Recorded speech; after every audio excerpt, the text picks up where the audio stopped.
નમસ્તે વિદ્યાર્થી મિત્રો, ધોરણ 11 રસાયણ વિજ્ઞાન એકમ 1 રસાયણ વિજ્ઞાનની કેટલીક પાયાની સંકલ્પના ભાગ 8 અને ભાગ 9માં આપણે ચર્ચા કરી મૂળ સંકલ્પના, મોલર દળ વિશેની અને કેટલાક ઉદાહરણોની ચર્ચા કરી. એ જ ઉદાહરણને ધ્યાન પર લઈ આપણે ભાગ 10માં આગળ વધીશું.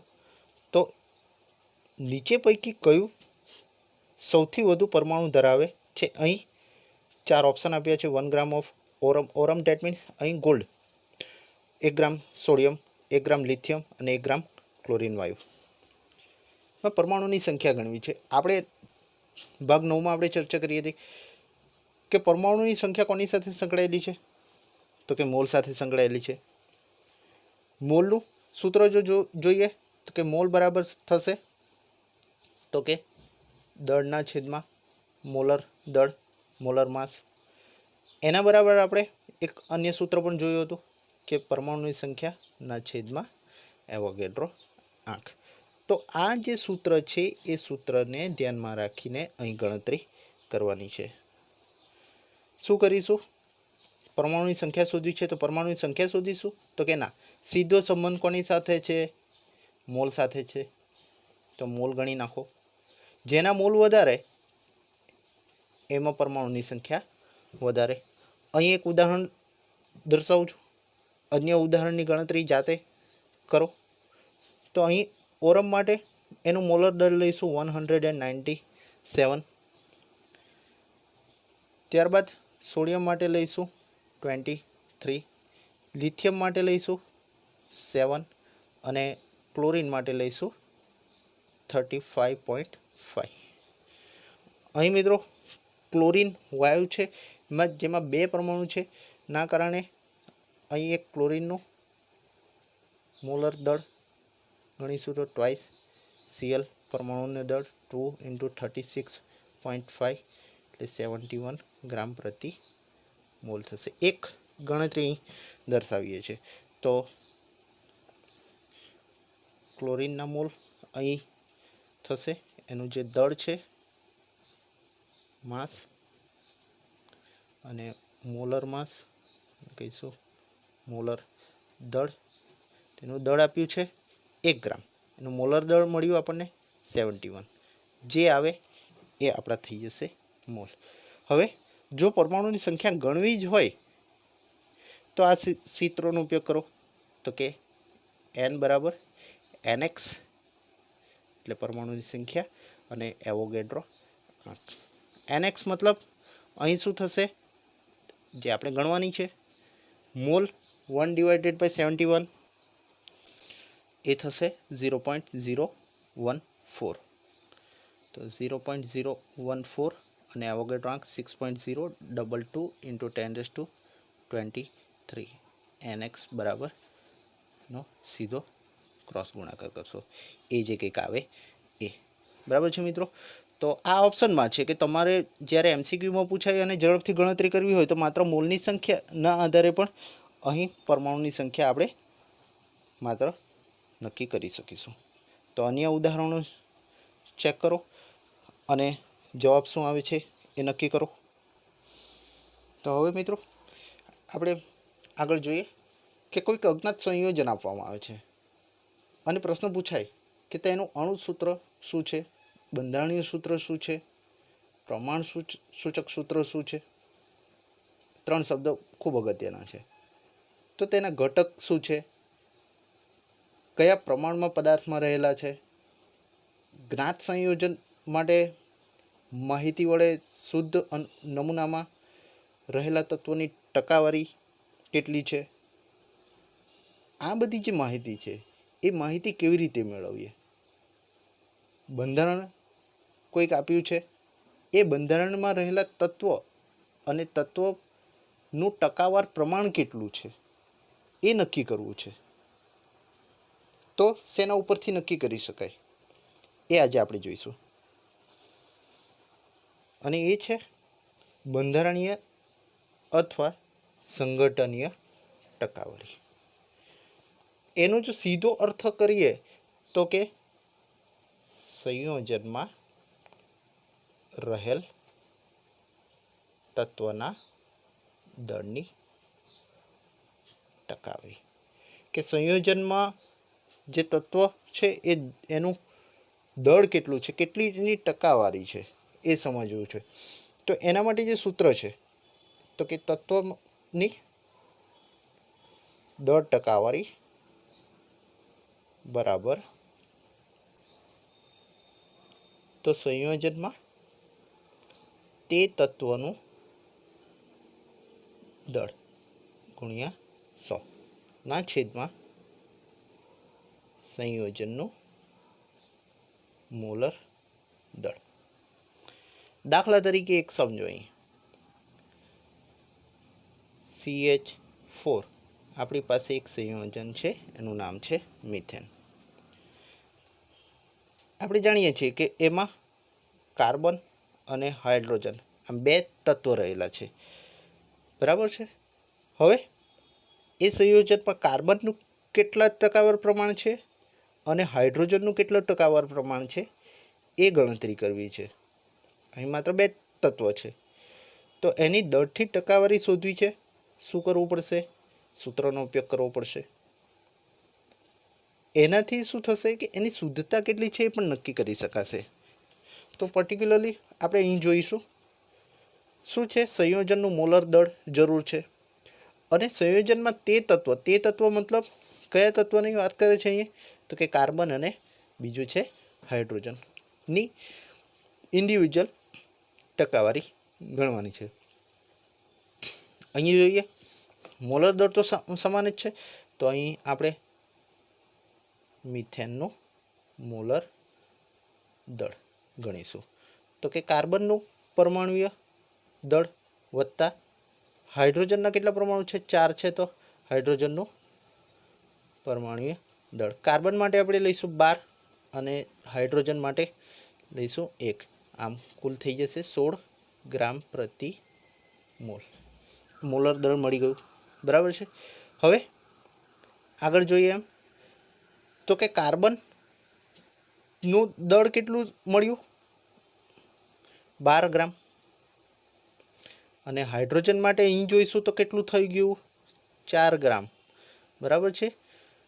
હવે જોઈએ તો કે કાર્બનની દળથી ટકાવારી બરાબર તો કે સંયોજન એટલે કયું તો કે મિથેનમાં કાર્બનનું દળ ગુણ્યા 100 અને મિથેનનું મોલર દળ.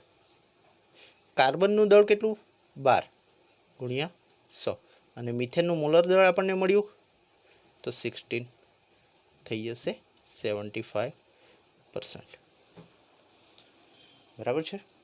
હવે તો આ કાર્બનના પર્સન્ટેજ થઈ ગયા.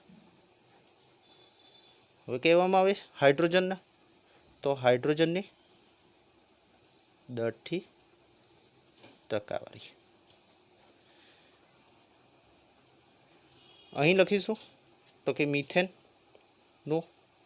મિથેનમાં હાઇડ્રોજનનું દળ ગુણ્યા 100 ના છેદમાં મિથેનનું મોલર દળ. અહીં મિત્રો જોઈશું હવે હાઇડ્રોજનનું દળ એ હવે એક નહીં રહેશે, કેટલું રહેશે? 4 ગ્રામ. શા કારણે? તો અહીં મિથેનમાં હાઇડ્રોજનનું દળ ગણતરી લેવાનું છે. આ ખૂબ અગત્યનું છે, ઘણીવાર અહીં ભૂલ થવાની શક્યતા વધારે છે, તો આ ધ્યાન પર રાખવું. મિથેનનું મોલર દળ થશે 16, તો જે જવાબ આવશે એ કેટલો આવશે? 25%. તો હાઇડ્રોજનની ટકાવારી પણ મળી ગઈ. બીજો એક સરળ રસ્તો બતાવું છું કે કાર્બનની ટકાવારી આપણને 75% મળી છે, તો આની 25 કેવી રીતે? તો કે બે જ તત્વ છે તો એનું ટોટલ તો થવાનું કેટલું ટકાવારી હંમેશા 100% થાય. તો કાર્બનની જો 75% હોય તો હાઇડ્રોજનની તો સીધી પણ ગણતરી કરી શકાય, બરાબર છે. તો 100 - 75 મતલબ આ સ્ટેપ તમે ઓવરલેપ 4 સ્ટેપ કરી શકશો, બરાબર છે મિત્રો. સીધું એક અન્ય ઉદાહરણ જોઈએ તો Na2CO3 માટે Na2CO3 સોડિયમ કાર્બોનેટ. હવે સોડિયમ કાર્બોનેટ માટે આપણે ધ્યાન પર લેવાની છે બાબત કે એમાં સોડિયમનું ટકાવાર પ્રમાણ પૂછ્યું છે. સોડિયમનું દળથી ટકાવારી ગણો. બરાબર. તો માત્ર સોડિયમની જ ગણવી છે. આપણું સૂત્ર જે છે એને અકોર્ડિંગ જોઈશું. તો પહેલાં શું કરવું પડે તો કે Na2CO3 નું મોલર દળ ગણવું પડે. એના માટે જોઈશું તો કે ટ્વાઇસ ઇન્ટુ Na નું પરમાણુય દળ વત્તા એક જ કાર્બન છે એટલે કાર્બનનું પરમાણુય દળ વત્તા 3 ઓક્સિજનનું પરમાણુય દળ. સોડિયમ માટે 23, કાર્બન માટે 12 અને ઓક્સિજન માટે 16. 46 પ્લસ 12 પ્લસ 48 106 ગ્રામ પર મોલ થઈ જશે. બીજી એક બાબત અહીંયા નોંધનીય છે એ સમજી લો કે સોડિયમ માટે જે સ્ટાન્ડર્ડ વેટ આપ્યું છે એ છે 22.99. કાર્બન માટે છે 12.01 અને ઓક્સિજન માટે છે 16.00. તો આની આ મુજબ ગણતરી કરો અથવા તો આ મુજબ ગણતરી કરો અહીંયા તો પણ લગભગ સમાન આવશે. હવે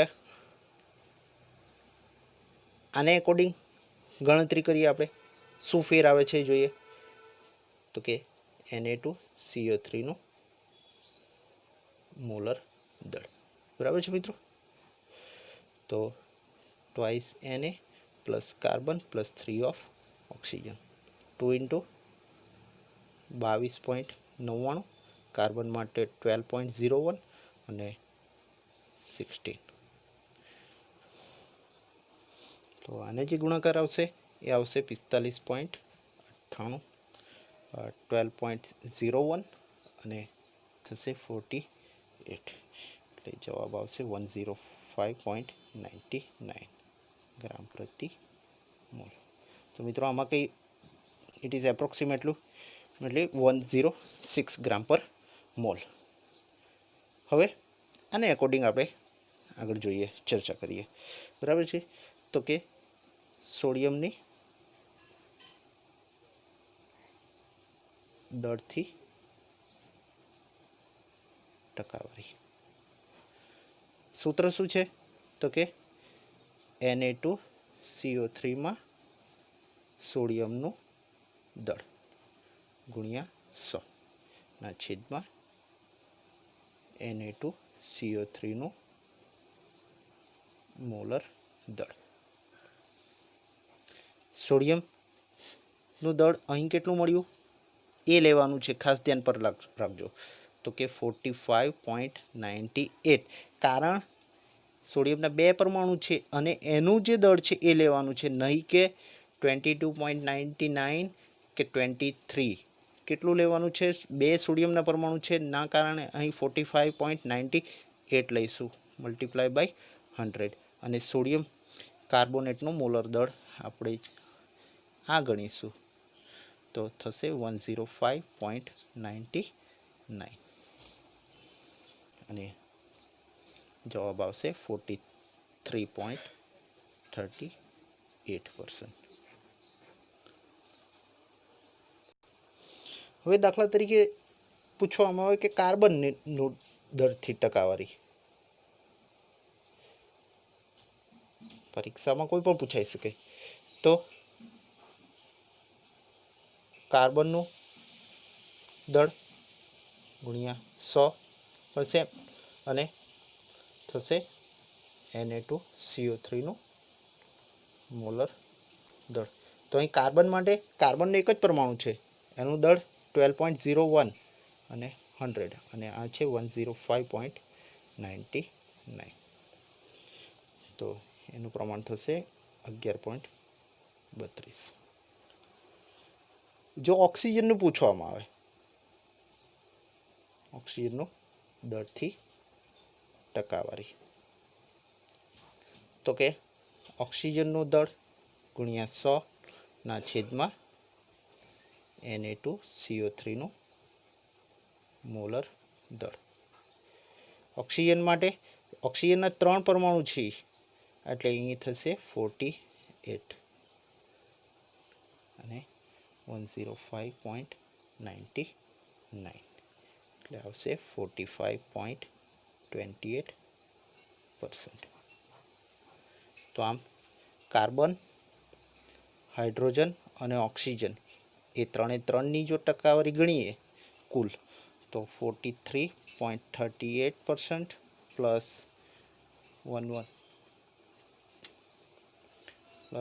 45.28 એટલે થઈ જશે 99.99%. It is nearly about 100%. તો મિત્રો એના જ આધારે આ સૂત્ર ધ્યાન પર રાખવાનું છે ખાસ. અને આગળ પણ ચર્ચા કરીએ, માત્ર એક કાર્બન છે એના માટે 12.03 અને 3 ઓક્સિજનના પરમાણુનું દળ છે એટલા માટે 48 લીધું છે. અને એ જ રીતે સોડિયમના 2 પરમાણુ છે ના કારણે એનું જે દળ છે એ આપણે 45.98 લીધું છે. કેટલાક ઉદાહરણો બીજા જોઈએ તો કે Na2SO4 માં ઓક્સિજનનું દળથી ટકાવાર પ્રમાણ ગણો. એક અન્ય ઉદાહરણ પ્રેક્ટિસ માટે લઈએ છીએ. H2SO4 માં સલ્ફરનું દળથી ટકાવાર પ્રમાણ ગણો.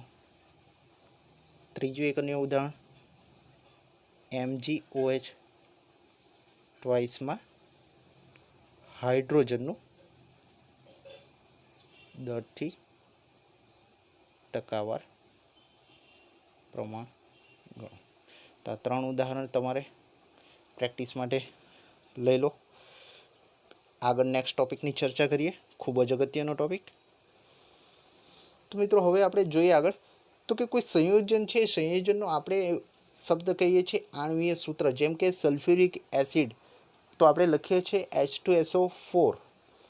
તો જેમાં હાઇડ્રોજન, સલ્ફર અને ઓક્સિજન એમ 3 તત્વો છે અને એમાં પરમાણુની સંખ્યા જુદી જુદી છે. પાણી સંયોજન તો પાણીમાં હાઇડ્રોજનના 2 પરમાણુ, ઓક્સિજનનો 1 પરમાણુ રહેલો છે. તો આપણે દરથી ટકાવારી ગણી. હવે પર્ટિક્યુલર એનું પ્રમાણ કેટલું છે, કાર્બન કેટલું પ્રમાણ કેટલું છે, હાઇડ્રોજનનું પ્રમાણ કેટલું છે, કાર્બન અને હાઇડ્રોજન એકબીજા સાથે કેવી રીતે જોડાયા છે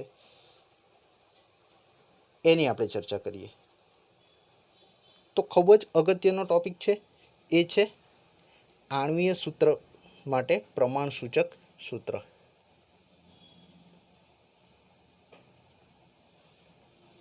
આણ્વીય સૂત્ર માટે પ્રમાણ સૂચક સૂત્ર ખૂબ અગત્યનો ટોપિક છે. તો પહેલાં એક બાબત સમજી લો તો કે કેમિકલ ફોર્મ્યુલામાં જે છે રાસાયણિક સૂત્ર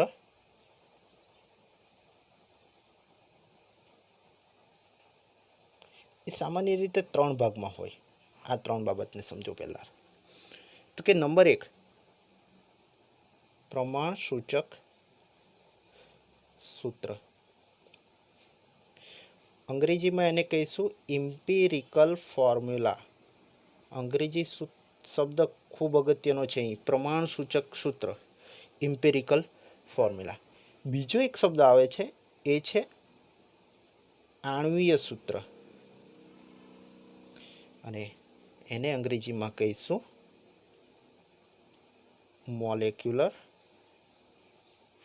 ફોર્મ્યુલા. અને ત્રીજો એક શબ્દ આવે છે એ છે તો બંધારણીય સૂત્ર, અને અંગ્રેજીમાં કહીશું એને તો કે સ્ટ્રક્ચરલ ફોર્મ્યુલા.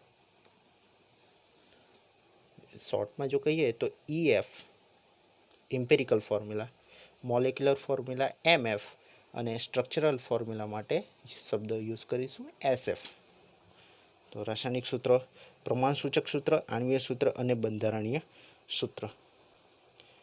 શું છે આ ત્રણ શબ્દ એને વિગતવાર ચર્ચા કરીએ. તો પ્રમાણસૂચક સૂત્ર શું છે તો કે સંયોજનમાં રહેલ જુદા જુદા પરમાણુ ની પૂર્ણ સંખ્યા નો સરળ ગુણોત્તર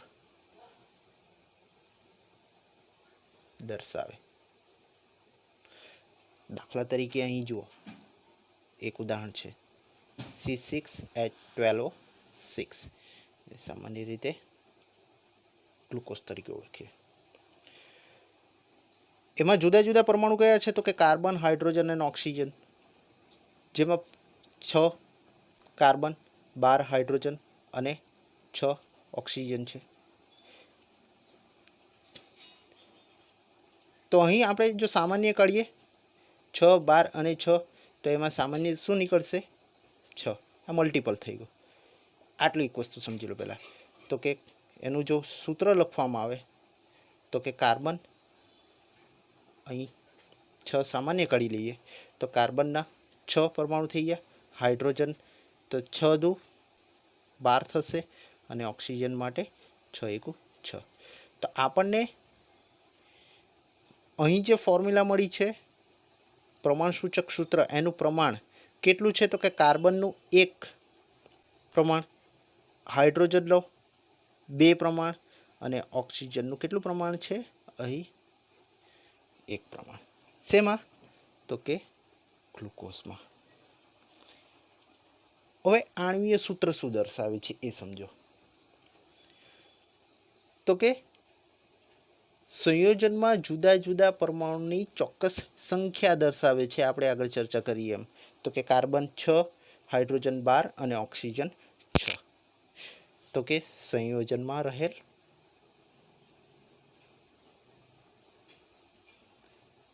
જુદા જુદા પરમાણુની, અહીં શબ્દ ખૂબ અગત્યનો છે, ચોક્કસ સંખ્યા દર્શાવે. જ્યારે અહીં માત્ર શું દર્શાવે છે? ગુણોત્તર દર્શાવે છે. આ છે ગુણોત્તર છે, જુદા જુદા પરમાણુનો ગુણોત્તર છે. શું છે? આ ચોક્કસ સંખ્યા છે. જેમ કે અહીં આપણે C6H12O6 માટે જોઈએ તો કે કાર્બનના 6 પરમાણુ, અહીંયા હાઇડ્રોજન માટે 12 અને ઓક્સિજન માટે 6. બરાબર છે મિત્રો?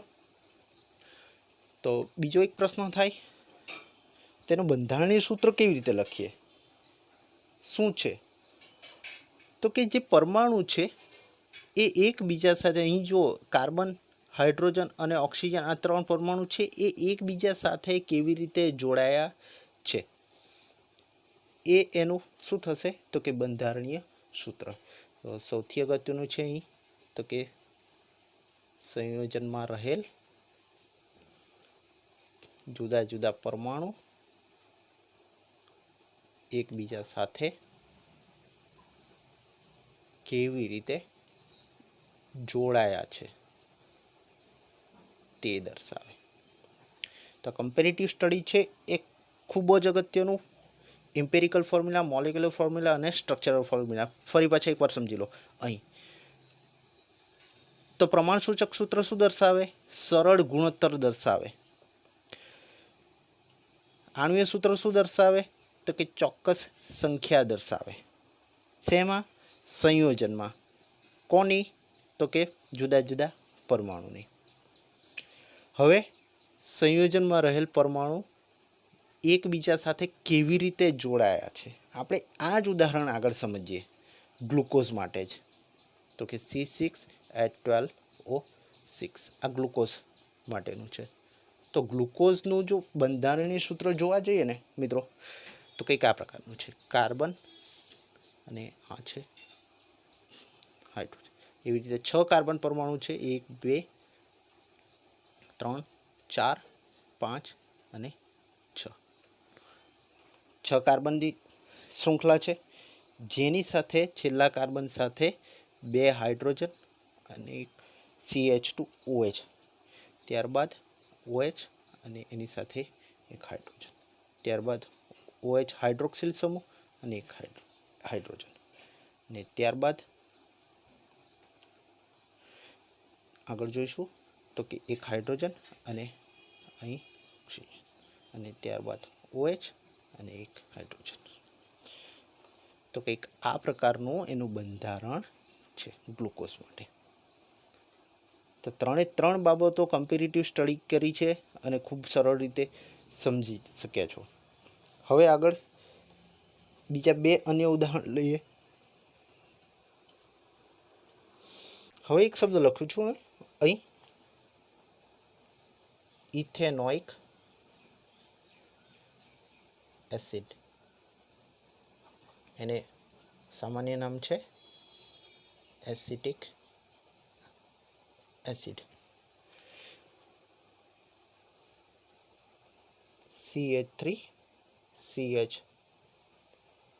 COOH CH3COOH.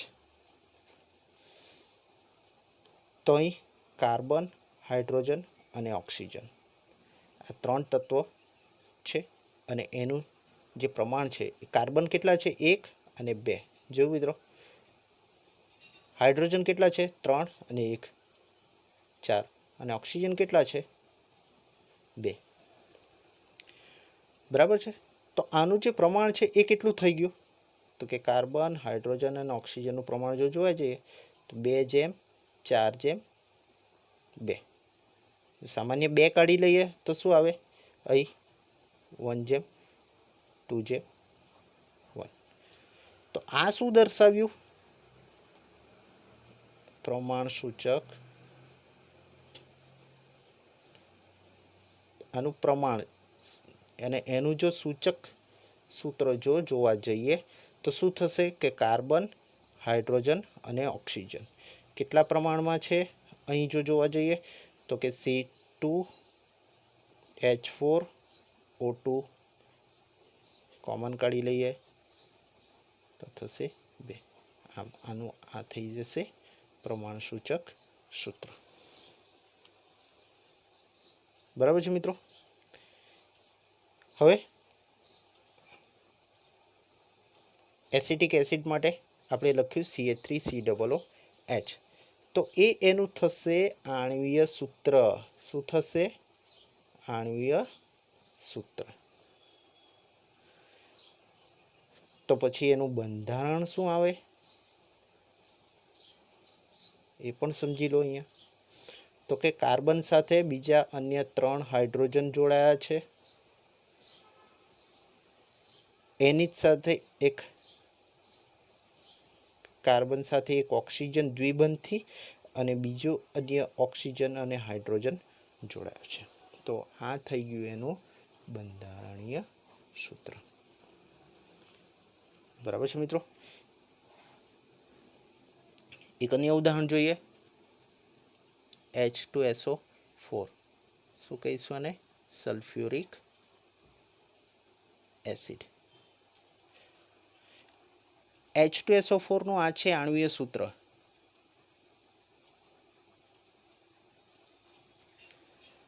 તો એનું બંધારણીય સૂત્ર શું થશે એ પણ સમજો અહીંયા. તો કે સલ્ફર સાથે જે 2 ઓક્સિજન એ દ્વિબંધી જોડાયા છે અને બાકીનો જે એક ઓક્સિજન છે એક બંધી જોડાયો છે અને એની સાથે હાઇડ્રોજન જોડાયો છે. તો આ થઈ ગયું એનું બંધારણીય સૂત્ર. તો તમે કહેશો કે સર અહીંયા એનું પ્રમાણસૂચક સૂત્ર શું આવી શકે? તો કે એનું પ્રમાણસૂચક સૂત્ર પણ આ જ રહેશે. શા માટે? કે અહીંથી કોઈ પણ ભાગ કોમન નીકળતો નથી, જે અહીં આપણે જોઈ શકીએ છીએ. તો એનું પ્રમાણ જો જોવા જઈએ તો કે 2:1:4 જેટલું જ થશે. બરાબર છે. કોનું? તો કે હાઇડ્રોજન, સલ્ફર અને ઓક્સિજનનું. તો મિત્રો આ થશે પ્રમાણસૂચક સૂત્ર, અને આણ્વીય સૂત્ર પણ એ જ રહેશે. આ બાબતમાં સમજી લેજો. અને બંધારણીય સૂત્ર કંઈક આ પ્રકારનું રહેશે. હવે આપણે આગળ ચર્ચા કરીએ. તો આપણે આગળ જે જોયું એમાં જ તો કે પ્રમાણસૂચક સૂત્ર ઇમ્પિરિકલ ફોર્મ્યુલા, અર્થાત શું? તો કે સંયોજનમાં રહેલ તત્વનું સાપેક્ષ પ્રમાણ દર્શાવે.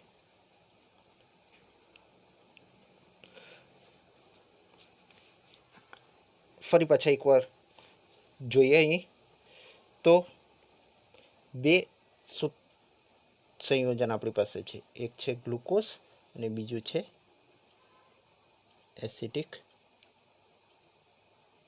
એસિડ. ગ્લુકોઝનું આણ્વીય સૂત્ર જો જોઈએ તો C6H12O6, અને એસિટિક એસિડ માટે જોઈશું તો CH3COOH આણ્વીય સૂત્ર છે. આમાં પણ કાર્બન, હાઇડ્રોજન અને ઓક્સિજન. અહીં પણ કાર્બન, હાઇડ્રોજન અને ઓક્સિજન. કાર્બન 6, હાઇડ્રોજન 12 અને ઓક્સિજન 6. અહીં જોઈશું તો કાર્બનનું પ્રમાણ 2, હાઇડ્રોજન 4 અને ઓક્સિજન 2. મતલબ એનો જો ગુણોત્તર 6, તો 6 કોમન કાઢી નાખીશું તો 1:2:1. અહીં આપણે 2 કોમન કાઢીએ, આનું પ્રમાણ 2:4:2. 2 સામાન્ય નીકળે તો 1:2:1. તો મતલબ અહીં શું થયું મિત્રો? કાર્બન, હાઇડ્રોજન અને ઓક્સિજનનું ગ્લુકોઝમાં પ્રમાણ અને એસિટિક એસિડમાં કાર્બન, હાઇડ્રોજન, ઓક્સિજનનું પ્રમાણ કેવું થયું? સમાન જ છે. બરાબર છે. તો કાર્બન, હાઇડ્રોજન, અહીં એના પરથી 2 લખીશું. કાર્બન 1 છે અને ઓક્સિજનનું પ્રમાણ 1 છે. હવે કોમન કેટલો લીધો હતો? 6. એ જ પ્રકારે અહીં જોઈશું તો કે કાર્બન, હાઇડ્રોજન 2 પ્રમાણ અને ઓક્સિજન. અહીં આપણે સામાન્ય કેટલું લીધું હતું? 2. અહીં કેટલો સામાન્ય લીધો હતો? 6.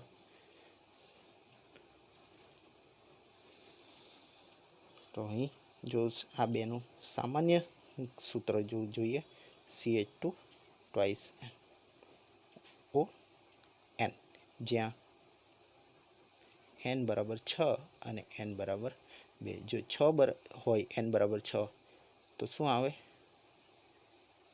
ગ્લુકોઝ. અને n બરાબર જો 2 લઈએ તો શું આવશે? Acetic acid. તો મિત્રો પ્રમાણસૂચક સૂત્ર ઉપરથી કદીએ આણ્વીય સૂત્ર ચોક્કસ કયું છે એ ના જાણી શકાય મિત્રો. ભેદ આ છે. પણ જો એમાં nનું ગુણોત્તર nની સંખ્યા આપી હોય તો આપણે એનો ભેદ સ્પષ્ટ કરી શકીએ. તો મિત્રો આ ખૂબ અગત્યનું ઉદાહરણ છે. બંનેની કમ્પેરેટિવ સ્ટડી કરી છે. હવે એને જ આપણે ટોપિકને આગળ વધારીએ કે જેમાં તો કે C6H12O6માં હાઇડ્રોજનની ટકાવારી કેટલી છે? 6.67%. તો એસિટિક એસિડમાં હાઇડ્રોજન કેટલા થશે? તો અહીંયા મિત્રો જુઓ શું છે પ્રમાણ? એક જ સરખું છે. કાર્બન માટે હાઇડ્રોજન માટે અને ઓક્સિજન માટે. જો ગ્લુકોઝ અહીંયા C6H12O6 માટે 1:2:1 અને એસિટિક એસિડ માટે કાર્બન, હાઇડ્રોજન અને ઓક્સિજનનું પ્રમાણ પણ એક સમાન જ છે. મતલબ અહીં હાઇડ્રોજનના કેટલા, ગ્લુકોઝમાં હાઇડ્રોજન કેટલા છે? 6.67. જો પ્રમાણ બંનેમાં સરખું જ છે તો પછી હાઇડ્રોજન પણ કેટલા આવે અહીં એસિટિક એસિડમાં? એટલા જ જેટલા ગ્લુકોઝમાં છે. તો સરળતાથી સીધો જ ગણતરી કરી શકાય. ખૂબ અગત્યનો છે સાપેક્ષ પ્રમાણ અને એ બે વચ્ચેનો સ્પષ્ટ ભેદ. હવે દાખલા તરીકે ગ્લુકોઝમાં જ કે કાર્બનનું પ્રમાણ 40% આપવામાં આવે. શેમાં? તો કે ગ્લુકોઝમાં. તો એસિટિક એસિડમાં કાર્બનનું પ્રમાણ કેટલું હોય? આ પ્રકારનો કોઈ પ્રશ્ન પૂછાય તો આપણે જોઈએ તો અહીંયા પણ પ્રમાણ કેટલું? કાર્બન, હાઇડ્રોજન અને ઓક્સિજનનું. અહીંયા પણ પ્રમાણ કેટલું? 1:2:1. મતલબ કાર્બનના જેટલા ટકા છે એટલા જ. તો એસિટિક એસિડમાં પણ કાર્બન કેટલું થશે? તો કે 40%. ઓક્સિજન માટે પૂછવામાં આવે કોઈ પર્સન્ટેજ તો પણ આ જ રીતે સરળતાથી ગણતરી કરી શકાય અને સમજી શકાય. મતલબ તો કે પ્રમાણ સૂચક સૂત્ર જો સમાન હોય તો તેમાં ઘટક તત્વનું દળથી પ્રમાણ પણ કેવું રહેશે? સમાન રહેશે. જેનું પ્રમાણ સૂચક સૂત્ર સમાન એ જ સંયોજનમાં રહેલા ઘટક તત્વોનું દળથી પ્રમાણ પણ કેવું રહેશે? સમાન રહેશે. આ બંને ઉદાહરણો ખૂબ ગહન રીતે સમજાવેલ છે. તો સ્પષ્ટ કરી એક ઉદાહરણ આપું છું. તો કે C6H12O6 એક સંયોજન, બીજું સંયોજન છે CH3COOH CH3CHO અને ચોથું જે સંયોજન છે એ છે H2C2O4. અને એમાં કયા બે સંયોજનમાં દળથી પ્રમાણ સમાન બને છે? આ પ્રકારનો પ્રશ્ન પૂછાય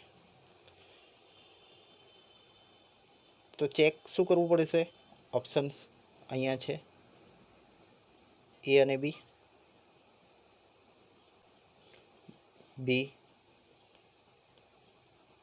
બી અને સી, સી અને ડી અને ડી, એ અને ડી. આ 4 ઓપ્શન. તો આમાં એ જ પ્રકારે શું કરવું પડશે? તો પ્રમાણ સૂચક સૂત્ર ગણવું પડશે. C6H12O6 CH3COOH CH3CHO અને આ છે H2C2O4. અહીં જો જોઈએ તો એક જ સરખું છે C6H12O6. કાર્બન માટે C2H4O2. અહીં કાર્બન 2 છે, હાઇડ્રોજન 4 છે અને ઓક્સિજન એક જ છે. અહીં જો એક સમાન જો કરી નાખીએ દરેકે દરેકમાં તો C2H2 અને O4. તો ગુણોત્તર લેવાનું સરળ રહે. બરાબર છે. હવે એનું પ્રમાણ સૂચક સૂત્ર જો લખીએ તો 6 કોમન કાઢી લઈએ તો CH2O6. અહીંથી 2 કોમન નીકળશે તો CH2O ટ્વાઇસ. અહીંથી કોઈ પણ વસ્તુ કોમન નથી નીકળવાની તો C2H4O. એનું પ્રમાણસૂચક સૂત્ર રહેશે. અને અહીં 2 કોમન નીકળશે તો CHO2 ટ્વાઇસ પ્રમાણસૂચક સૂત્ર છે.